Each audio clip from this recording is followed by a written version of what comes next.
Wishing everyone in the TBDJ family a wonderful, hopefully warm Shabbos inside. A quick thought to share with you as we enter into Shabbos.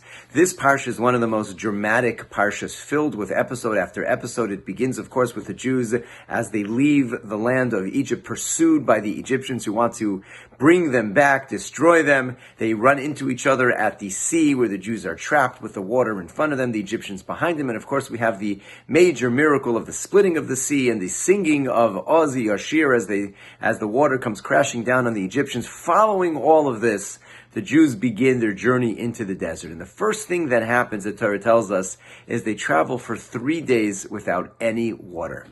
And they're literally dying of thirst. And of course, they complain to Moshe, and a miracle happens. They come across a pool of water finally, but it's bitter. They can't drink it. But Hashem teaches Moshe to throw a piece of wood in, and it becomes sweet.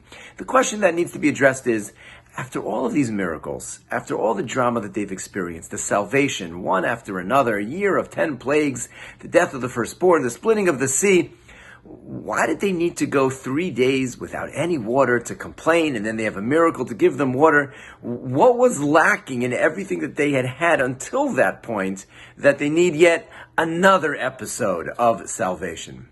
Rav Shimshon Raphael Hirsch, the great leader of the German Jewish community of the late 1800s, writes a very beautiful idea. All of the things that they'd experienced until that moment, all of the salvations that they had had, were in extraordinary circumstances, things that were beyond the norm, in which Hashem says, I'm here for you. Watch, a sea will split open and then come crashing down on the Egyptians. All of the 10 plagues were miraculous events.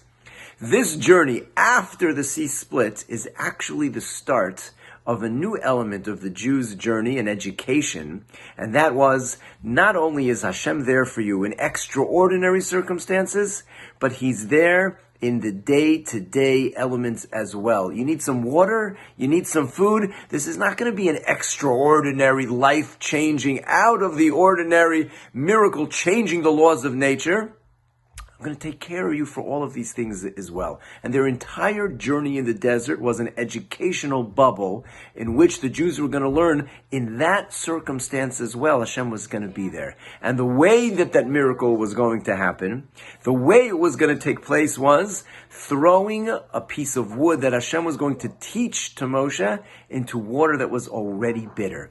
And the lesson in that in the most bitter droughts of our life experiences, Rav Hirsch writes, into those bitter droughts, a teaching of Torah can make it sweet.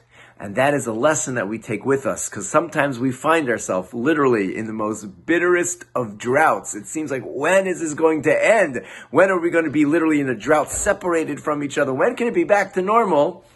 There are moments in which we have that, but a little bit of Torah can make things sweet. And the knowledge that Hashem is with us both in the extraordinary circumstances of our life, the everyday circumstances of our life. It took the Jews 40 years in the desert to learn that lesson, but we take those lessons with us throughout all of our lives. I wish and bless us all with lives that should become sweet in every way, out of the bitterness that we sometimes feel, should the sweetness come, and that we should be soon, God willing, again together. We should stay warm and healthy, wishing everybody a wonderful Shabbos.